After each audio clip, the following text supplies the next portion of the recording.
Okay, welcome to this meeting for the decision session for the Executive Member for Finance and Major Projects, meeting to be held in consultation with the Executive Member for Housing and Safer Neighbourhoods for agenda item 5. Item 1 on the agenda is declarations of interests. I have no interest to declare. Councillor Craighill? No interest. Item 2 is to approve the minutes of the meeting held on the 9th of May. I'm happy to agree those as a correct record. And takes us to item 3, which is public participation. And for once, we do have a member of the public registered to speak. So I believe we have Councillor Claire Douglas will be speaking on agenda item 5. Councillor Douglas. Yes, hello, thank you. I'm actually speaking on agenda item 7, the UK Shared Prosperity Fund. It's okay, I'm on the old agenda. I appreciate that. Okay, great, thank you. Yes, and you obviously can hear me okay. Great, right. Okay, I'll get started. Thank you. So while investment in the fabric and social infrastructure of York is welcomed, it continues to be tremendously disappointing that the central government's approach to approving and distributing funds is seriously flawed. Local communities having to bid yet again, involving valuable officer time, delay in decision making, distribution of funds and the start of work is unfathomable and leads to poor value for the British taxpayer's pound. This situation is yet another example of chaotic and irresponsible financial management by a drowning government and must be changed as soon as possible. It disappoints me that I'm not convinced that the projects earmarked for investment in York adequately address the needs of our community. I and the residents of Acomb and Westfield all know that improvements to Acomb Front Street were first announced in 2017 and have had little to no priority or focus since. 5 years. The lack of progress on meaningful investigation and planning of how to bring economic and social benefit to the area since that time has been a slap in the face to local residents. From my conversations with local traders, they continue to feel the Lib Dem Green Council doesn't have a clear idea or plan for what capital investment is needed. Ideas have been scant and don't align with local thoughts. Now there is a rush to spend an allocated amount of £620,000 before the end of March 2023. This is a significant amount of public money and must deliver visible and lasting improvements to both Acomb Front Street and the tatty-looking, inaccessible areas of the city centre. My confidence in the delivery of a high quality, good value and widely beneficial outcome is low.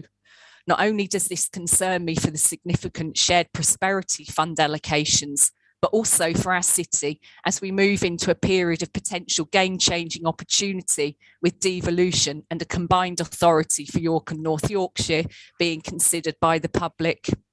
Our city must do better on being prepared for putting forward well thought out, place-based, beneficial projects that fit within a city plan, not just isolated standalone initiatives. I've said this before, strong, outward-looking political leadership, coherent planning, meaningful public engagement and innovative, proactive design and project management are all absolute musts. Until we have a new administration in place, I'm not convinced our city and residents are going to get this. I'll leave on a positive note. Roll on May 2023. Thank you. Party political broadcast on behalf of the Labour Party. Okay, I will move forward then in terms of the agenda to item 5, submission of funding bids to Levelling Up, and I'll go to Tracy.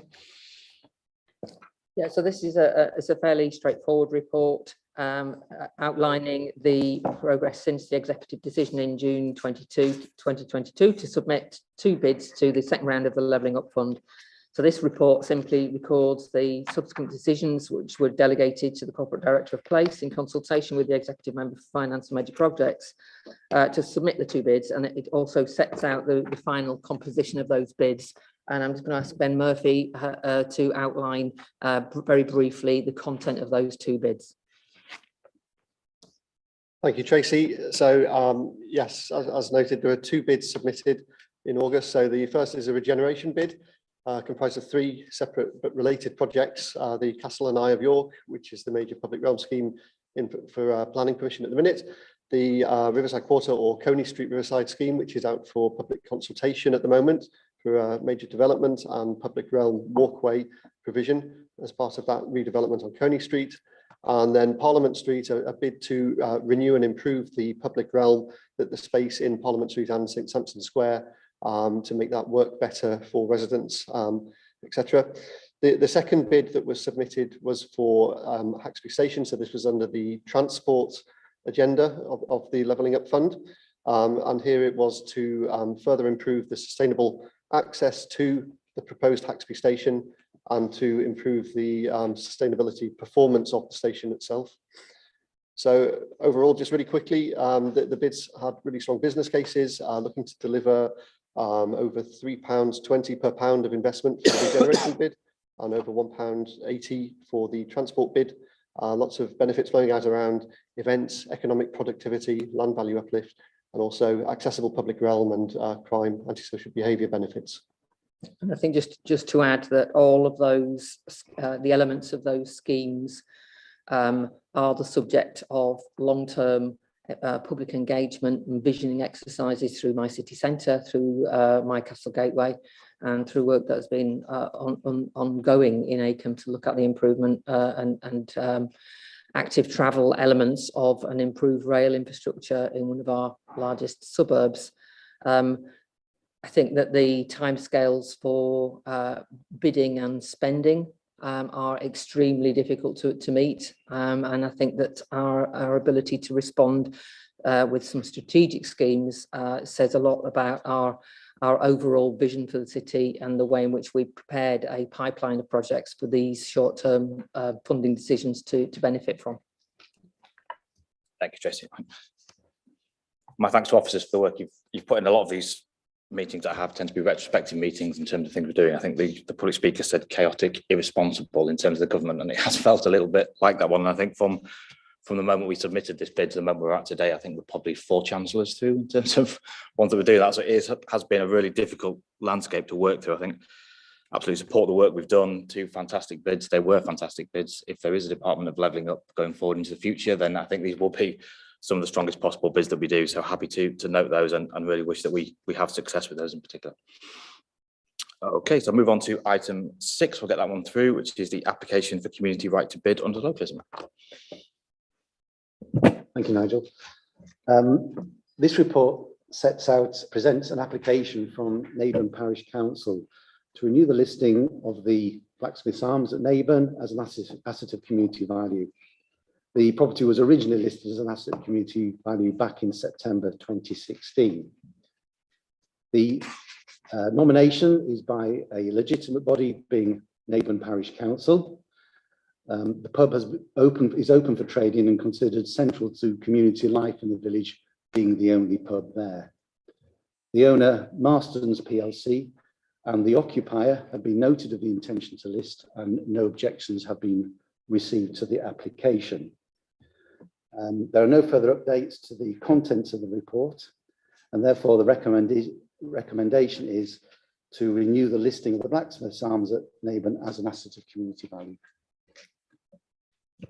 Thank you, Tim. And to maintain the quickness, I think I'm happy to approve that recommendation. Thank you.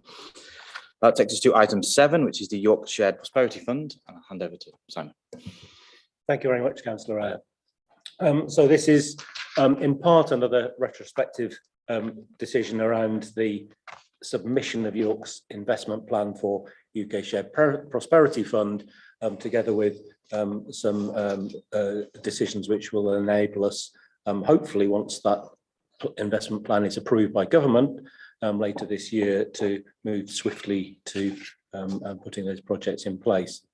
The investment plan is based on a lot of detailed research and consultation under the 3 priorities. Investment, the UK Shared Prosperity Fund looks at 3 priorities of community in place, supporting local businesses, and people and skills.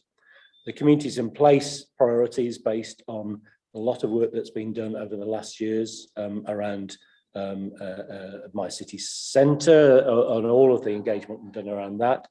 The Acomb Front Street study, which involved more than 1,000 local people in Acomb giving their views about the future of of the high street there and what might be done to try and make it work better for local traders and the local community, as well as work that's been done on the community hubs, the health and wellbeing strategy, the police and crime plan, and other strategies. So a lot of thought gone into looking at what our priorities should be for communities in place. For the supporting local businesses theme, that's based on the work that's gone into developing our emerging economic strategy, which we'll be coming back to executive later this year, and also the local enterprise partnerships plan for growth. And the third priority of people and skills is based on the skills plan, which the York Skills Board have developed over the last 2 years, working very deeply with employers and training providers across the city to make sure that we have a skills strategy fit for the 10 years ahead of us. The money within the investment plan is essentially split pretty equally across those 3 themes. And the detail is there in the paperwork. I won't go through all of that now. The challenge is that we are still awaiting approval from government for this plan, and there is an allocation of over £600,000 to be spent this year, and then work to happen next year and the year after. Obviously, partners across the city are very keen for that work to proceed. There's a partnership board which is guiding the council in terms of allocating the money and taking it forward, and pleased to be able to report that the UK SPF Partnership Board unanimously supported the submission of the investment plan when we discussed it with them recently. The paper asks you to endorse that plan and its submission to government. And then, as I say, subject to government approval of the plan, which we are told is likely to happen in November or December, to then recommend to executive that they confirm expenditure in accordance with that plan and delegate to the corporate director of place to make the allocations in consultation with yourself and the York UK SPF Partnership Board. And in readiness for allocating money for next year to approve the launch of a call of proposals for financial years 2023-24 and 2024-25, with although we are waiting for formal approval, I think we're all keen to move forward with that. So to launch that call for proposals in advance of the final confirmation, so that we can be ready to allocate the money quickly in the new year. And then to the final element of this is about a month ago we had an unexpected announcement from the government that York would be getting an additional £400,000 for to go into the UK SPF pot for the Rural Prosperity Fund. We have £100,000 of capital in 2023-24 and 300,000 in 2024-25, and there's a requirement to submit a further element of investment plan to cover that. So we're asking for your approval for that, the delegation of the submission of that plan to go to the corporate director of place, obviously coming back to you at a future meeting. And if I can just add to what Simon's laid out there, you can see from some of those extremely challenging timescales for short-term spend and a relatively modest medium-term window. We have made all efforts to make sure that the investment of those funds goes on a set of identified priorities that are in line with the developing strategy portfolio of the council, and that we're not dreaming up new priorities just to mop up funding, to make sure that we are applying all possible financial resources to the delivery of our agreed strategies. The sums involved in the Shared Prosperity Fund are not huge, and they're not going to answer all of our community's problems. But I think the call for projects directly from our community is a positive thing. It gives those communities an opportunity to do something that has that real local feel to it. In the very short term, if we don't hear from government about the agreement of the portfolio for spend until December, it leaves precious little time to allocate funding to new activities. So we are acknowledging this year's spend is very much on the doable within the available time window. Thank you, Tracy. And as David will allude to, I think in his piece as well, we've spent a lot of the time in these meetings talking about sort of trying to get government funding out as quickly as possible in a very short and chaotic timeframes. I think my thanks go to officers in terms of developing this particular, and I want to extend that to partners as well. So we had the UK SPF board meeting, I think last week, and a lot of people have put a lot of time in voluntarily. So we've had representatives from business, from the voluntary sector, etc., working towards that to make sure that we do have a coherent plan for the city. And as Tracy alluded to, in the timescales that we had, it was very difficult to get those individuals together, to get those to have met several times actually in terms of that, and work together to put something to government in terms of that. I think the timescale is absolutely ludicrous. The fact that we're talking about approving spends to be completed in 5 months' time, and we don't even have indication that we're actually going to have that money or not yet. So I think it has been particularly difficult. I think we have got schemes in this year which are going to make a meaningful difference. It is helpful that we had those in the pipeline in the first place.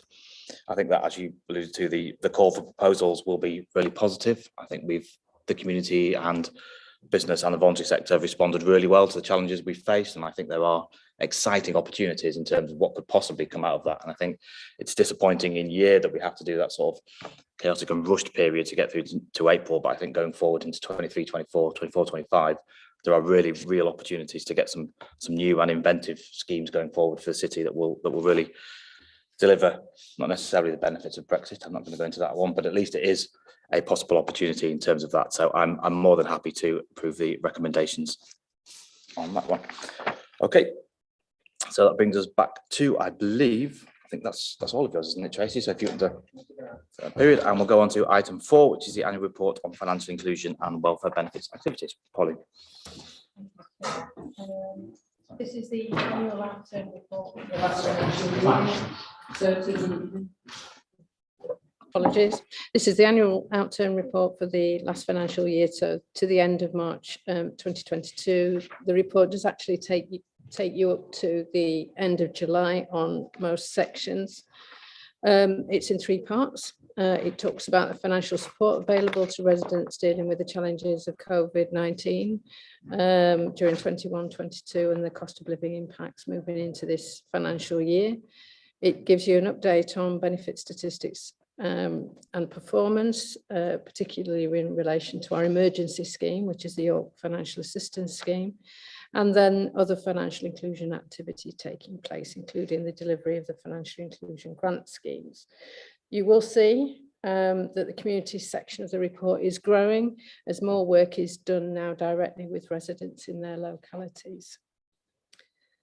This is in the context of increasing numbers of our residents presenting with significant vulnerabilities and complex needs, according to all of our teams working across the council with residents and our partners.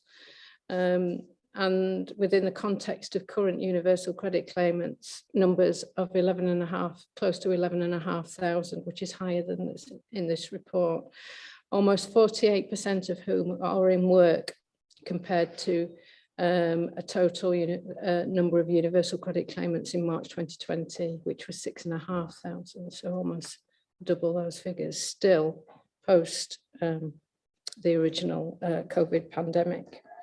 David's here to answer any questions on the detail of the financial analysis, and I can answer questions on communities and the work of the financial inclusion group. David can also bring you up to date on financial support given out more recently, as we're now halfway through the financial year. I'd also like to take the opportunity to thank all staff who have worked for now nearly 3 years on additional delivery of grants for residents as well as businesses in the city. They continue to do an incredible job despite all of the challenges that we and the government keep throwing at them. So over to David.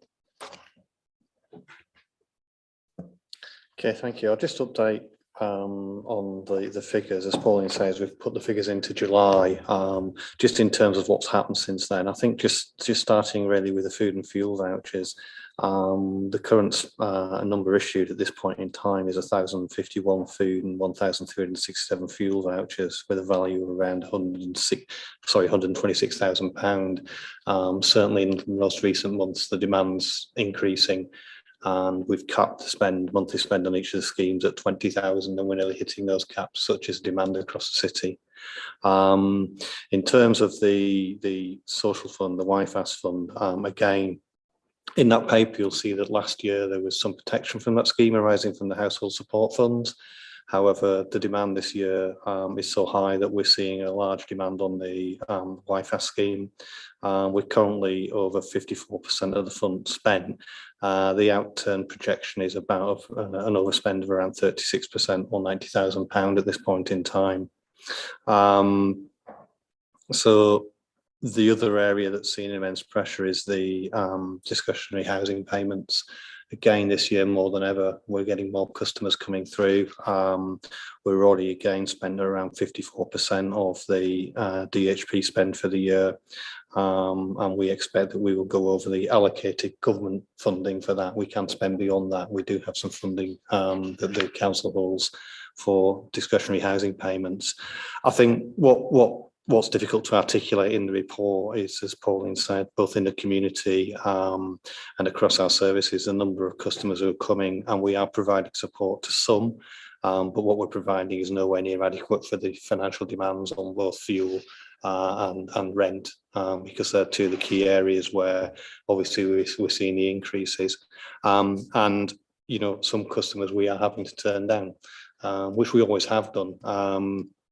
But it, as Pauline says, after 3 years, that pressure in there doing the grants and having to deal on a daily basis with people coming with their stories of, you know, the tools they're seeking also puts additional pressure on the staff, which we do manage, but it's a difficult time. Thank you. Councillor Flecker. Thank you very much for that. I just have a few comments really. I think you've covered an awful lot in the paper and your update. I just think, as you finished on really, David, it's such an incredibly difficult time for so many people, and it's also a big challenge for council staff and staff in other organisations that are, as you say, working so hard to support people that are struggling and increasingly finding desperate people coming to them in need of help, not really having all the capacity that we would like to have. But I think what you've explained shows the depth and breadth of what is being done across all the different schemes and support and advice. I think it is really important to point that I think came up the other day, that in many cases helping people, the advice that is given out across the city that helps people to draw down more benefits potentially, that helps them to save on energy bills, sometimes helps people into better employment, that can improve household incomes more so than the one-off emergency payments, but the one-off emergency payments are also needed. So that's what you're facing. I wanted to welcome the current Talk Money month and the previous weeks that have taken place through the year. I think that's really, really useful. And I think the leaflets that have just been produced, that I think are in here somewhere on the webpage, they're really excellent, easy to follow. And I hope that all community groups that are working with people will get stocks of those, so that, you know, a leaflet on its own is a leaflet, but I think it really helps if it's handed over to people by someone they trust. Obviously, there are a lot of concerns for what's coming next. And you mentioned the 11,500 people on universal credit, and that's still going up. And I think that is a really strong indication. It's people who are in work are increasingly also struggling, and that's likely to get worse. Council budgets under a lot of pressure. Some government support schemes have ended and we're not getting enough support from the government. It's going to be really difficult to find that capacity that we need without further government action at the national level and support for local councils. We're taking that approach of building longer term resilience in communities, which is going to be really important in the circumstances. That's going to have to be a big part of the response, and we are doing a lot on that. Local area coordinators, housing officers, the 2 new food officers that we've got in place, supporting our grassroots food groups, the Good Place network, plans for warm places. All of those things are going to help, and I'm really glad that we are doing all of those things. And the conference, the cost of living conference that we have coming up on the 31st of October, hopefully we can find some more good ideas and ways of working together to address some of these issues. Thank you. Thank you, Councillor Crocodile. Echo those comments. I think my thanks definitely to all the officers that have worked on this. I think has historically been quite a small part of what the council does in terms of everything, and 3 years, as you said, Paul, it's a lot longer than it seems. And I think for that 3-year period, that was fundamentally quite a small part of the council has been preeminent in some of the work we've done, and has been some of the most important work that we've done. And I think reflecting and acknowledging the hard work that's gone on by those staff to actually be able to support those people in what is very difficult circumstances. I think as we go forward into winter, as the sun is shining today, it doesn't seem like winter, but we will be hitting winter soon. And I think as a city, this will be one of the most challenging winters we ever face, both economically and in terms of the health and the NHS system that is under significant strain. And I work closely with that. And I think it's time. People are particularly anxious, and there will be significant challenges. And I think everything we can do as a council, we are making sure that we're putting those resources that we have into doing that. I know there are a lot of things happening in the city. So Councillor Craghill mentioned the cost of living summit that we'll be having at the end of the month, which is really the most important thing, because this is not something that we as a local authority can solve on our own. We do need to work with partners. And I think having all of those in the room, looking at how we work together, how all the institutions across the city, individuals, the voluntary sector, all of the public sector bodies work together to make sure we're offering as much help as we possibly can. I know there is, even on a local basis, targeted work happening. So myself and Councillor Pavlovich working in the Hull Road ward and in my ward as well, looking at how we can use ward funding to work with people and offer that sort of more targeted advice and help to make sure people are getting the support that they need. So I think it is in many ways, it is all hands to the pump in terms of how we go on and do that. So I think this report does reflect what little work we're able to do as a local authority, but with massive impact. And I think making forward, we take that forward. And I think so with that, I'm happy to approve the recommendations. With that, I have no urgent business. So with that, I'm happy to declare the meeting closed.